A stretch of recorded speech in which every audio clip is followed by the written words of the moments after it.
menguji emas dengan api, menguji manusia dengan harta, dengan uang. Disitulah baru. Ustaz, ada seorang pakcik datang kepada saya. Dia suruh saya simpan duit dia. Alhamdulillah. Dia cakap nanti ada masa dia datang ambil. Tapi sampai sekarang sudah 1 tahun pakcik itu tak sampai duit dia banyak. Yang saya nak tanya, bagaimana saya nak pulangkan duit dia, sementara saya tak tahu nama dia dan dia ahli keluarga dia di mana. Akan datang, mana tahu datang lagi pakcik macam ni juga. Mana tahu macam ini, bukan dia, tapi macam ini datang, tanyalah nama dia, nombor telefon, IC anak dia. Tapi rasa-rasanya saya dah 43 tahun belum jumpa dengan pakcik macam ni lagi. Unik pakcik. Sebab apa? Ini terkait dengan masalah harta. Wadi'ah. Wadi'ah adalah barang yang kita titipkan, yang kita wasiatkan, yang kita pesankan. Banyak orang masalah harta ini susah. Menguji emas dengan api, menguji manusia dengan harta, dengan uang. Disitulah baru nampak mana kawan, mana lawan kalau sudah terkait dengan benda, dengan materi, dengan harta, dengan duit, dengan uang. Oleh sebab itu maka tulis, ini barang dah jadi dah. Lalu bagaimana? Kita tak tahu dia di mana. Maka cari ahli warisnya. Ahli waris tak jumpa juga, balikkan kepada masalih ammah. Masalih ammah maknanya yang dipakai umat Islam secara umum. Masjid, hospital, anak yatim, usia emas, fakir miskin, bagikan kepada mereka. Bila kita ada pinjam uang orang, selepas 10-15 tahun kita nak bayar, kita tak tahu dia di mana. Anak cucunya pun sudah tak ada. Awak dah cari dia? Sudah, Ustaz. Kamu dah cari anak menantu dia? Sudah. Di mana kamu cari? Di Google. Mana dapat? Carilah ke kampung. Tak dapat juga, maka diberikan kepada masalih ammah. Masalih ammah, kepentingan orang banyak. Kepentingan orang banyak, masjid, hospital, anak yatim, fakir miskin, orang banyak. Bolehkah saya bagi ke tahfiz? Boleh. Sebab tahfiz juga masalih ammah, orang banyak. Saya Fulan bin Fulan. Sekarang sudah terjadi banyak tanda-tanda kiamat kecil. Apakah antara tanda-tanda kiamat besar dan amalan yang boleh? Di antara tanda kiamat besar, datangnya Al-Mahdi, datangnya Al-Masih Dajjal, turunnya Isa Al-Masih, keluarnya binatang yang berbicara kepada manusia, terbitnya matahari dari barat. Tanda-tanda besar. Kita tidak disuruh mencari-cari, menunggu-nunggu, menengok-nengok. Allah Ta'ala bagi tahu itu, Nabi bagi tahu itu supaya kita siap-siap. Kalau kita dibagi tahu, kamu akan mati, Abdul Somad, kamu akan mati. Bukan saya nak cari-cari bila saya mati, lalu kemudian saya datang ke doktor. Doktor, tolong cek jantung saya, kira-kira tahun berapa saya mati. Bukan. Bila kita dibagi tahu kamu akan mati, maka yang perlu kita siapkan adalah bekal untuk mati. Begitu juga dengan kiamat ini. Dunia akan kiamat. Bukan kita cari tahu bila kiamat akan terjadi, tapi maknanya kita siapkan bahwa rumah kita yang besar akan hancur, bahwa kereta kita yang cantik akan hancur, bahwa kita pun akan hancur dimakan cacing tanah. Maka siapkanlah bekal untuk menghadap hari kiamat. Itu maknanya. Yas'alunaka 'anis sa'ati ayyana mursaha. Mereka bertanya kepadamu bila hari kiamat. Qul la ya'lamuha illahu. Yang tahu hanya Allah sahaja. Manakala Nabi sedang sampaikan tazkirah, ada seorang bertanya, "Ya Rasulullah, mata sa'ah? Bila terjadi hari kiamat?" Nabi tak ada jawab. Nabi tanya balik, "Ma'adatalaha?" Nabi tak jawab. "Ma'adatalaha?" Apa yang kamu siapkan untuk menyambut hari kiamat itu? Apa jawab dia? "Hubbullah wa rasul. Hubbullahi wa rasulih." Aku cinta kepada Allah dan Rasulullah. Kata Nabi SAW, cintamu kepada Allah dan Rasulullah SAW sudah menyelamatkanmu. Maka yang perlu dari pertanyaan jamaah kepada Nabi itu menunjukkan apa yang sudah kita siapkan untuk menghadapi hari kiamat. Ustaz Abdul Somad, saya nak bertanya. Kita akan jumpa bulan Rajab dan Sya'ban. Puasa sunat apa saja yang dikerjakan di bulan Rajab dan Sya'ban?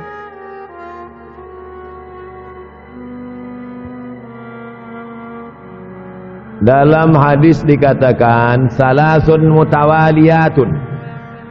Inna iddatash syuhuri 'indallahi 12 syahran fi kitabillah.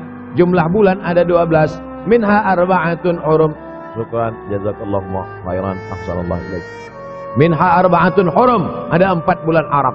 4 bulan haram maknanya 4 bulan mulia kita disuruh beribadah. Ibadah yang paling elok adalah puasa sunat. Apa 4 bulan haram itu?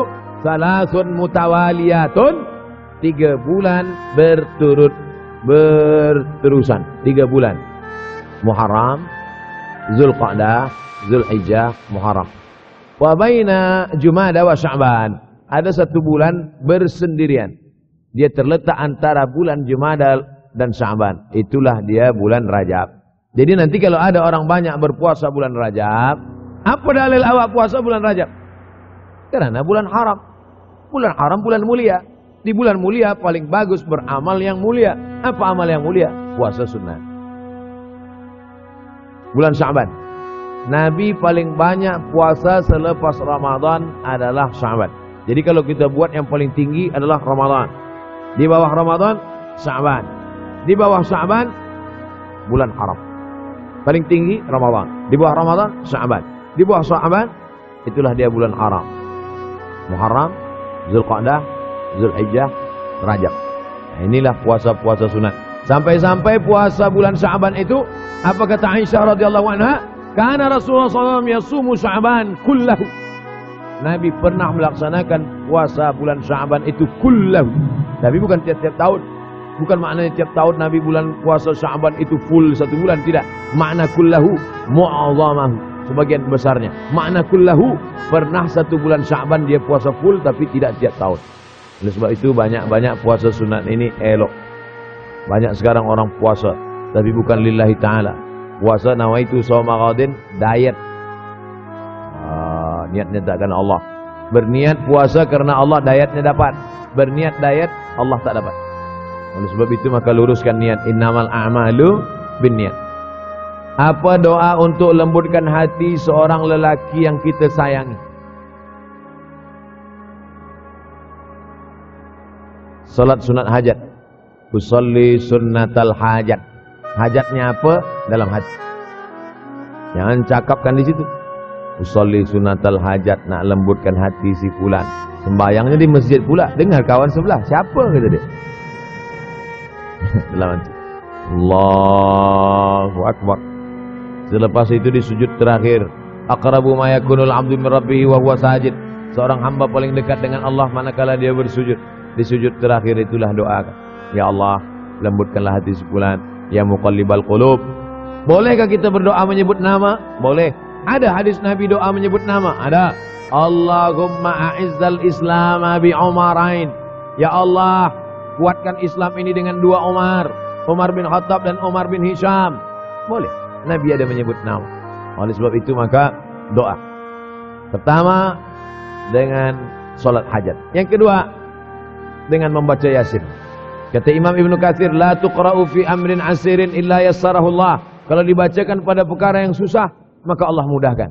Yasin dibacakan pada perkara yang susah, Allah mudahkan. Ada orang yang susah mati, dibacakan Yasin, cepat dia mati.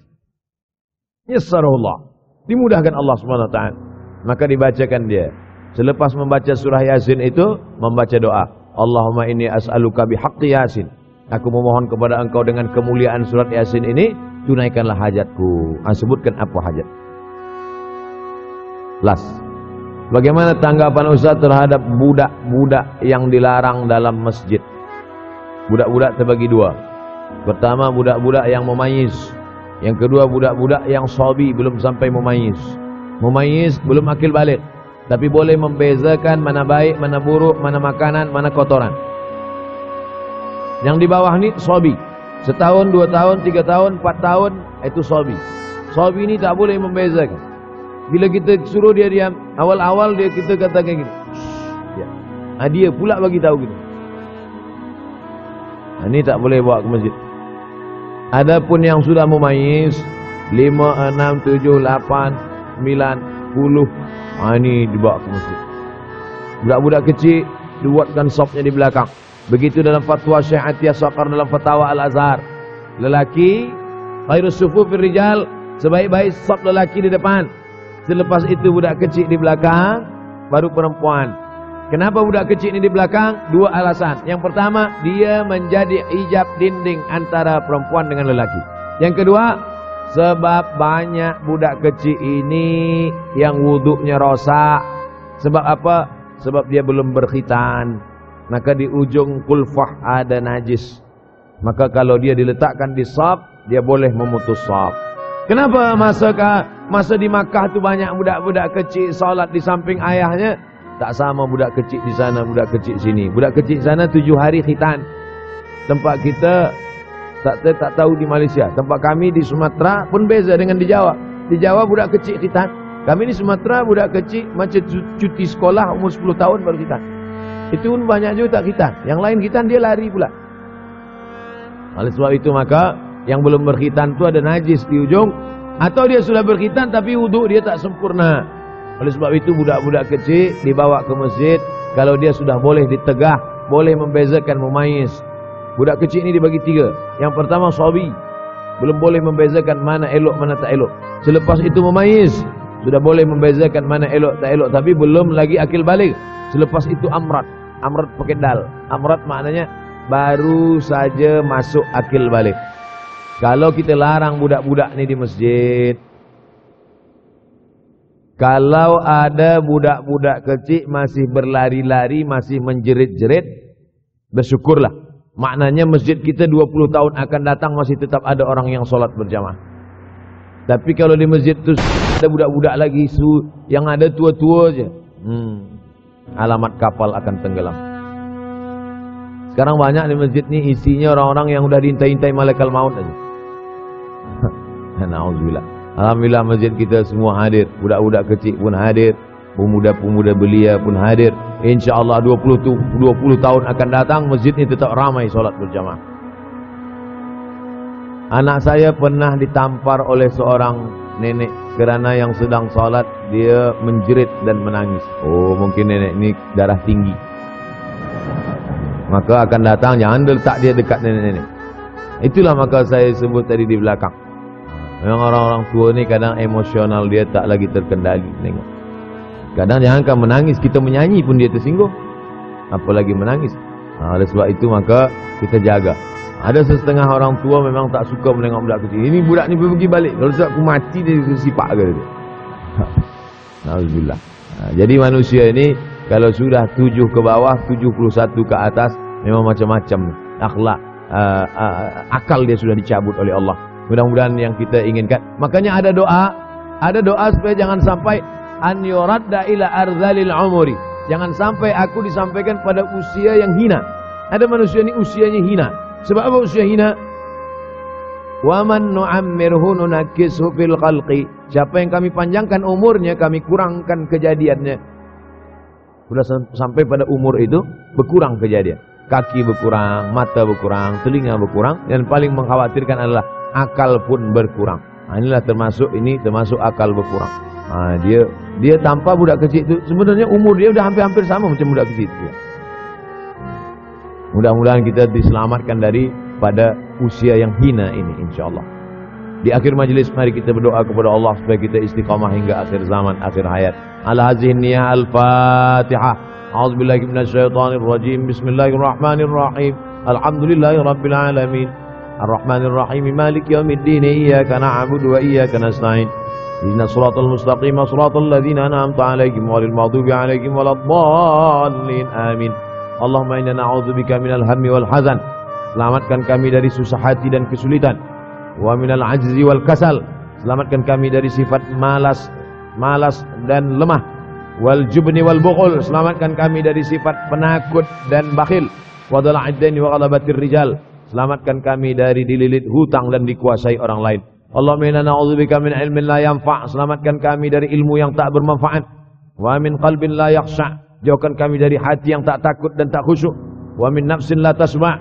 Jauhkan kami dari nafsu yang tak pernah kenyang. Wa min du'ain la yusma'. Selamatkan kami dari doa yang tak dikabulkan. Allahumma inna na'udzubika min azabil qabri. Selamatkan kami dari azab kubur. Wa min azabi jahannam.